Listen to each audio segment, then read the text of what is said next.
I've kind of loosely kept my eye on this. Oh, the demo's available right now. This is from 3 days ago. There you go. Not a lot of traction on this. I mean, this is posted from the Xbox official channel. 5.54 million subscribers. It's only got almost 20,000 views. Not even 20,000 views. So let's figure out why this one's not getting as much buzz. I think that's almost going to be more interesting than the game itself. Let's check it out.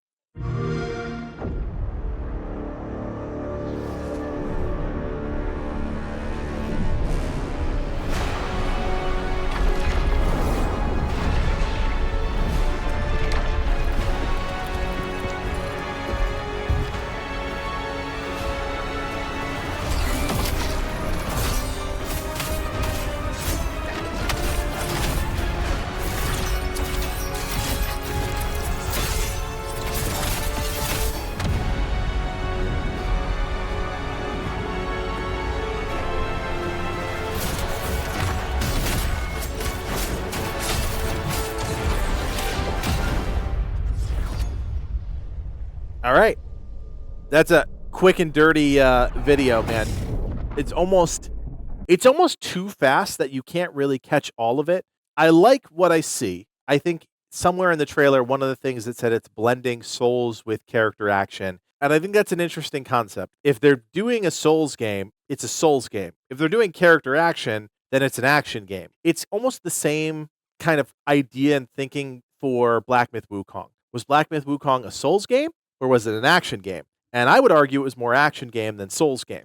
Khazan definitely feels more like an action game just based on like its style and what I'm kind of seeing here. Yeah, it looks like a Souls game in some way. It almost looks like it plays more like a Devil May Cry. So it's interesting. And like I have no problem with more Souls games. Understanding I see you're saying that people are probably sick of Souls games. Maybe. But I mean, if the right Souls game came out tomorrow, the masses would be there. When the Elden Ring Night Rain comes out, the crowds are going to be there. It has to be the right game to get people's attention. And I don't know, there's not enough here that's like enticing me. Like, yes, it's an interesting art style. It's a cool visual game. There's a lot of flashiness. There's a lot of pops of colors, even if it's like one particular color palette. But ultimately, I don't know, there's something about it that maybe I kind of get now why it's only got 19,000 views on the trailer.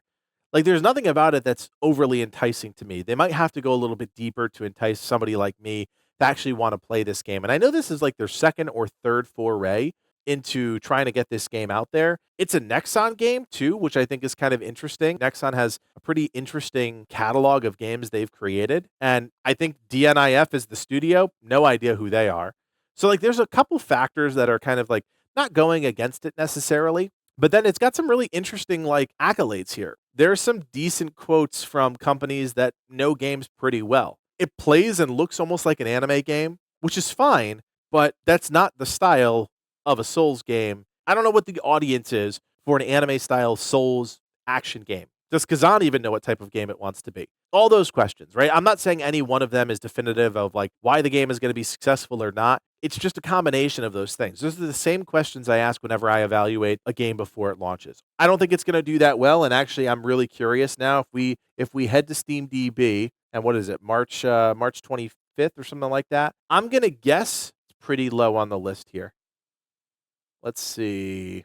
Okay, not bad. I mean, it's definitely not high. Like 23,000 followers is not good, but it's also not bad. It's got more than Assassin's Creed Shadows. That's pretty interesting. Let's see here. Fragpunk. Okay, that's one that's coming out. That's got 65,000 followers.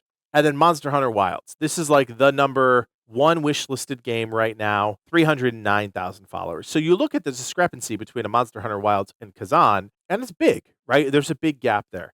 And it goes to the argument of how do these smaller games break through? Because sometimes these smaller games have amazing gameplay.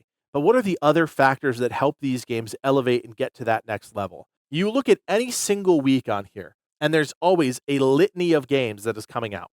And most of them are nonsense, right? Like Neon Knives. What's Neon Knives? I don't know. Some crazy looking game that some kid made in his basement. Maybe.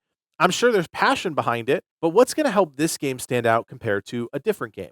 What's going to help Khazan stand out? And I find that it's often that like AA indie game that's just a little bit below the surface that often has the biggest trouble breaking out of the shell. Because following a game does not equate to people playing a game, purchasing a game, and liking a game, right? So There's so many different factors to consider. Maybe if it catches fire, maybe if there's enough there and, the creators start making stuff and it gets a couple good reviews, maybe it gets a little bit of buzz, but I don't know. We'll have to wait and see on this one.